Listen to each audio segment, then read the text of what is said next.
Hey guys, welcome back to my channel. This is Gabru this side. और आज होंगी बहुत ही इंपॉर्टेंट बातें, क्योंकि आज से स्टार्ट हो रहा है सी प्लस प्लस का एक ऑल न्यू एपिसोड। सो इस सी प्लस प्लस के कोर्स में हम लोग क्या क्या चीजें पढ़ने वाले हैं, तो ए टू जेड हर एक चीज पढ़ा के आपके सामने रख दूंगा। बस आपको करना एक काम है कि आपको चैनल को सब्सक्राइब करना है, और अगर वीडियो अच्छी लगती है तो लाइक करना है और शेयर करना है। क्योंकि सब्सक्राइब क्यों करना है ये भी मैं बता देता हूं, कि जब सब्सक्राइब करोगे आप, तभी आगे आने वाली वीडियोस की जो सीरीज है सी प्लस प्लस की या फिर किसी और कोर्स की, वो आपको टाइम टू टाइम मिल सकेगी। इसीलिए बिना सोचे समझे अभी इस पूरे वीडियो को देखो, समझो, पढ़ो और आगे बढ़ो। तो इस सी प्लस प्लस के कोर्स में मैं जो अभी ये सी प्लस प्लस का कोर्स लॉन्च कर रहा हूं, इसमें होने वाला है स्टार्टिंग से लेके हर एक चीज एंड तक। और जैसे जैसे हम आगे बढ़ेंगे फिर हम ढेर सारे क्वेश्चंस भी सॉल्व करेंगे रिलेटेड टू कॉम्पिटिटिव प्रोग्रामिंग, या फिर जैसी आप लोग की डिमांड रहेगी तो फिर मैं इस कोर्स को, अगर आप लोग बोलोगे तो इसको एक कॉम्पिटिटिव प्रोग्रामिंग के भी फ्लो में आगे लेके जा सकता हूं। तब तक के लिए स्टे ट्यून्ड रहिए इसमें और आगे बढ़ते हैं हम लोग। सबसे पहला काम हमें जो करना है अभी वो ये है कि हमें एक देव सी प्लस प्लस, जो मतलब मैं यूज करता हूं, वो इंस्टॉल कर लेते हैं हम।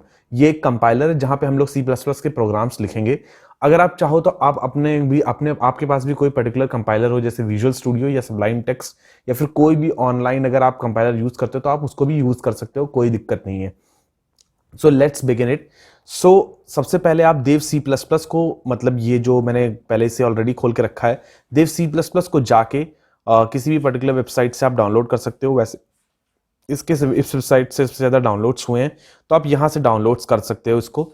ठीक है, मुझे नहीं लगता कि आपको कुछ खास दिक्कत होगी इसको डाउनलोड करने में या कोई प्रोसीजर में। अगर दिक्कत होती है तो कमेंट करके बताना, फिर मैं इस पर अलग से एक वीडियो देव सी प्लस प्लस को कैसे इंस्टॉल करते हैं और क्या करते हैं बता दूंगा। वरना बीच में अगर कहीं पूछता है कि कौन कौन सी प्रोग्रामिंग लैंग्वेज सपोर्ट करनी चाहिए, तो आप जावा, सी और सी प्लस प्लस को सिलेक्ट कर लीजिएगा। अब आगे हम लोग बढ़ते हैं। तो मैं अब खोलता हूं, इस समय कंपाइलर अपना खोलता हूं। जैसा कि आप देख सकते हैं इस समय यहाँ पे फाइल है, तो मैं इस पे क्लिक करूंगा और एक न्यू सोर्स फाइल क्रिएट करूंगा। ठीक है, अब हम लोग अपना पहला प्रोग्राम लिखने जा रहे हैं आज, और हम लोग कोशिश करेंगे इसमें ज्यादा से ज्यादा हर एक लाइन को समझने की। ठीक है, सबसे पहली लाइन जो आप लिखेंगे वो है हैश इंक्लूड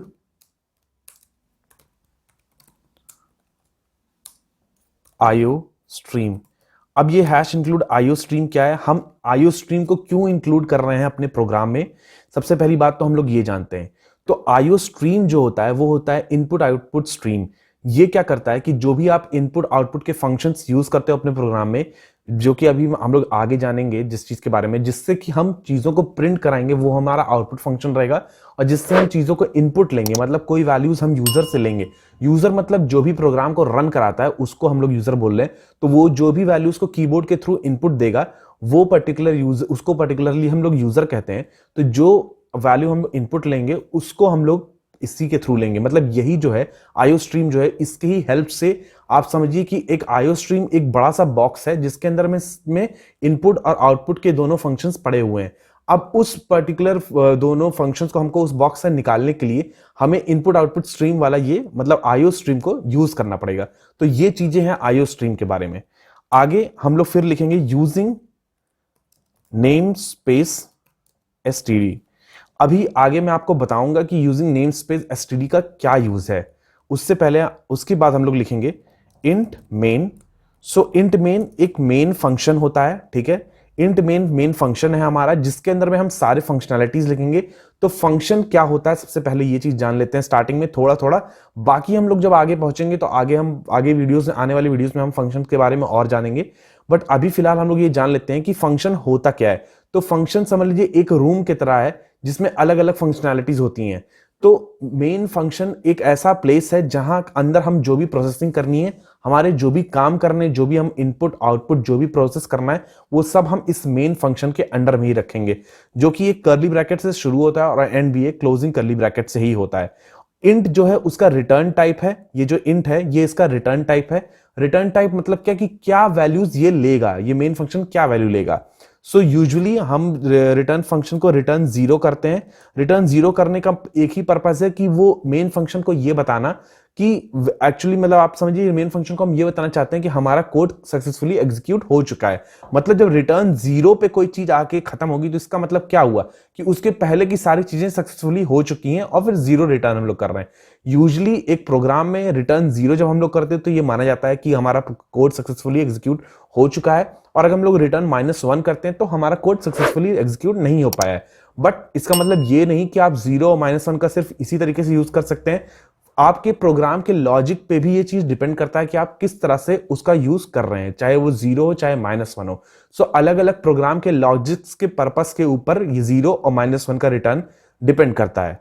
आगे हम लोग चलते हैं। सबसे पहले हम अभी एक वेरिएबल क्रिएट करेंगे। वेरिएबल क्या होता है? वेरिएबल एक प्लेस है जिसमें हम कोई भी डेटा को स्टोर करते हैं। सबसे पहले हम एक वेरिएबल क्रिएट करेंगे। उससे पहले एक वेरिएबल, जैसे मान लीजिए ए मैंने क्रिएट किया, a इज इक्वल टू 10 रखा, तो उसमें वैल्यू मैंने 10 दे दी, फिर सेमीकोलन लगाया। अब a इक्वल टू 10 सिर्फ काम नहीं करेगा, क्योंकि ये वैल्यू क्या है, 10 क्या है, इंटीजर टाइप की वैल्यू। इंटीजर मतलब कि नॉर्मल 1 2 3 4 5 6 इस तरह की वैल्यू है। तो हम इसके लिए स्टार्टिंग में a के आगे इंट लिखेंगे, और अब जाके ये पूरा वेरिएबल बन गया है मेरा, मतलब इंट a इक्वल टू 10 बन गया है। अब इस इंट a इक्वल टू 10 को हम यूज कर सकते हैं, ए की वैल्यू को कहीं भी यूज कर सकते हैं। तो पहले हम लोग क्या करते हैं, फिलहाल हम लोग इसको प्रिंट करा के देखते हैं। अब प्रिंट किस चीज से कराएंगे, तो सी आउट करके एक फंक्शन होता है सी प्लस प्लस में, जिसके हेल्प से हम चीजों को प्रिंट कराते हैं। तो सी आउट भी एक फंक्शन है जो कि आईओ स्ट्रीम के थ्रू आ रहा है, आउटपुट स्ट्रीम के थ्रू आ रहा है, और हम उसको प्रिंट कराते हैं। तो सी आउट ए, ये एरो एरो देना है आपको, लेस देन वाला 2 एरो देना है, फिर ए लिखना है, फिर सेमीकोलन देना है। अब हम इस प्रोग्राम को रन करा के देखते हैं कि क्या ये हमारा प्रोग्राम चल रहा है। तो यहां पे आप देख सकते हैं ये कंपाइल एंड रन, या फिर F11 से आप रन करा सकते हैं। मैं इसको क्लिक करता हूं।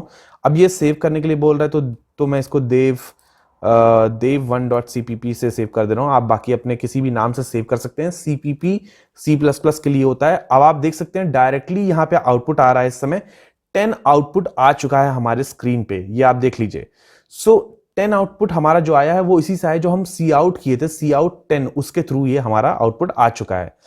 आगे हम लोग देखते हैं कि अगर हम इसमें कुछ चेंज करते हैं, 11 करता हूं मैं इसको अगर, और फिर मैं अगर रन करता हूं तो क्या होता है। 11 आ गया है। तो जो भी आप वेरिएबल में चेंजेस कर रहे हैं उसके हिसाब से आपका आउटपुट आ रहा है, ठीक है। अब अगर मैं एक और वेरिएबल क्रिएट करना चाहता हूं तो मैं चाहूं तो अगली लाइन में भी कर सकता हूं, चाहो तो यहां पे कॉमा देके b इक्वल टू कोई भी वैल्यू दे सकता हूं, जैसे 5 मैंने दे दिया। अब अगर मुझे प्रिंट करना है तो मैं चाहूं तो अगली लाइन में सी आउट, फिर उसके बाद लेस देन बी करूं, या फिर मैं यहीं पे एक एरो देके और बी को प्रिंट कर दूं। अब हम इसे प्रिंट करके देखते हैं। तो मैं जब इसको कराता हूं, कंपाइल और रन कराता हूं, तो देखिए क्या हो रहा है। इस समय 115 प्रिंट हो रहा है, 115 प्रिंट हो रहा है, और हमारा वैल्यूज क्या है, 11 और 5, मतलब 11 और 5 एक दूसरे से चिपक के एक साथ प्रिंट हो रहे हैं। अब हमें 11 और 5 को अगर अलग अलग करना है तो हम कैसे करेंगे उसे। अब मैं यहां पे एक स्पेस को प्रिंट कराऊंगा, ठीक है, एक स्पेस को प्रिंट कराऊंगा, उसके बाद फिर ये एरो वाला सिंबल दूंगा, उसके बाद प्रिंट कराऊंगा, ताकि मेरे 11 और 5 की वैल्यू अलग अलग स्टोर हो सके। 11 और 5 ये दोनों वैल्यूज इस समय अलग अलग डिस्प्ले हो चुकी हैं, ठीक है। अभी आगे हम देखते हैं कि इसी तरीके से हम कोई भी चीज और भी इसमें डाल सकते हैं। जैसे मान लीजिए कि मैं लिखना चाहता हूं यहां पे एक और, मैं 2 इसको लिखता हूं और एक और एरो लिखता हूं। यहां पे मैं लिखता हूं my first value is what ever it is, so my first value is this. मेरी फर्स्ट वैल्यू क्या है, जो भी मैं उसको मैं डबल कोट्स में डाल दिया, तो वो एक तरह से स्ट्रिंग के बारे में आगे पढ़ेंगे। बट आप ऐसे समझिए स्ट्रिंग एक तरह से एक टेक्स्ट है जिसको मैं डायरेक्ट प्रिंट करना चाहता हूं, तो मैं डबल कोट्स के अंदर उसको देके और दोनों एरोस के बीच में रख के, फिर उसके बाद जो वैल्यू मुझे प्रिंट करनी है उसका मैं नाम दिया हूं। यहाँ पे मैं एक स्पेस भी दे देता हूं, और फिर ऐसे ही मैं सेम तरीके से यहाँ पे भी ये काम करूंगा। क्या करूंगा मैं यहाँ पे भी सेम काम करूंगा। ये स्पेस के बाद मैं एक और एरो दूंगा, और फिर मैं यहाँ पे डबल कोट्स के अंदर मैं लिखूंगा माई सेकेंड वैल्यू इज। जो भी माई सेकेंड वैल्यू इज, जो भी है, मैं इसको प्रिंट करता हूं। अब हम इसको कंपाइल और रन करा के देखते हैं। My first value is 11, my second value is 5। अब आप देखिए यहां पे दोनों वैल्यूज एक साथ प्रॉपर टेक्स्ट के साथ प्रिंट हो रही है। तो ये जो होता है ना, फॉर्मेट जो होता है ना, बहुत इंपॉर्टेंट है। मतलब ये जो फॉर्मेटिंग होती है प्रोग्रामिंग की, बहुत अच्छी होती है, ताकि आप फ्यूचर में जब भी आप अपने प्रोग्राम को देखो तो आपको प्रोग्राम मतलब काफी रीडेबल और अच्छा लगना चाहिए, इसलिए आप अच्छे से लिख सकते हो।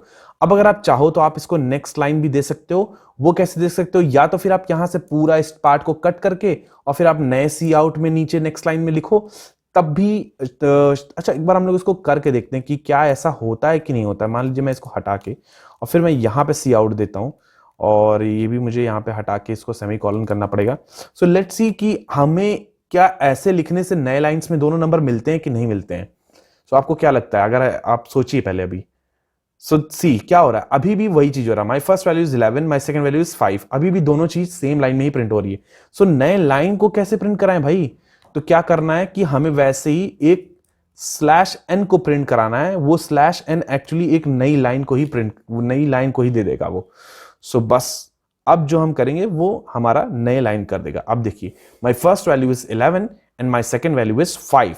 सो ये था कुछ बेसिक पहले दिन के लिए, आज हमारे पहले वीडियो के लिए, जो आपको बहुत ज्यादा ध्यान देना है।